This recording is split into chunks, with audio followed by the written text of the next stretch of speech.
বন্ধুরা, আজকে আমি উচ্ছে সজনে ডাঁটা আলু দিয়ে একটা মাছের ঝোল করব। চলো কি করে করি দেখে নিই। নিয়েছি কাতলা মাছ, নুন হলুদ মেখে নিয়েছি, এখন লাল লাল করে ভেজে নেব।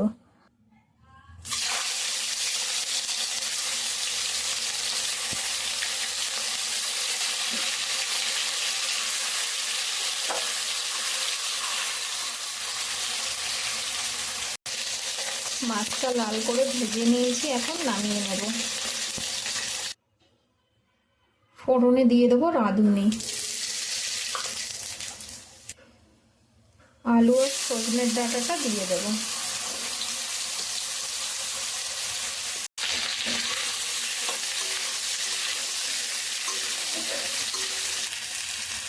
দিয়ে দেবো চেরা কাঁচা লঙ্কা, দিয়ে দেবো হলুদ গুঁড়ো,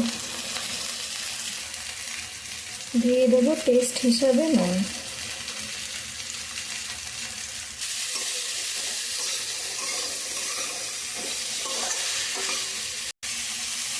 সবজিটা হালকা ভেজে নিয়েছি, এখন জল দিয়ে দেবো।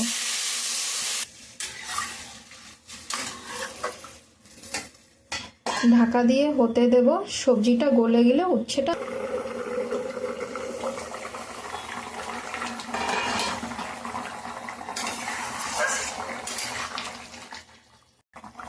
সবজিটা সেদ্ধ হয়ে গেছে, এখন উচ্ছেটা দিয়ে দেব।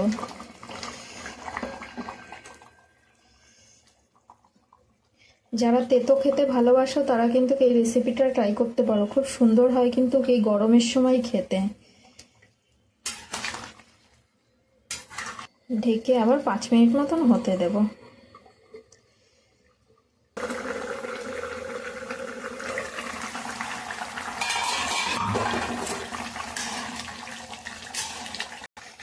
মাছগুলো দিয়ে দেব।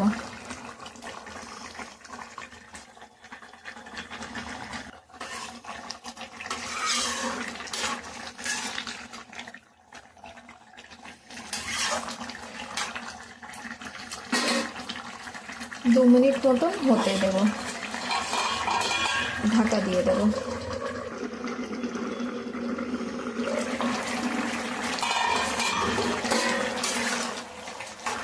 হয়ে গেছে, নামিয়ে নেব। আমার উচ্ছে সজনে ডাঁটা আলু আর কাতলা মাছ দিয়ে তরকারি রেডি। রেসিপিটা যদি তোমাদের ভালো লাগে নিশ্চয়ই বাড়িতে বানিয়েও, খুব সুন্দর হয় কিন্তু খেতে।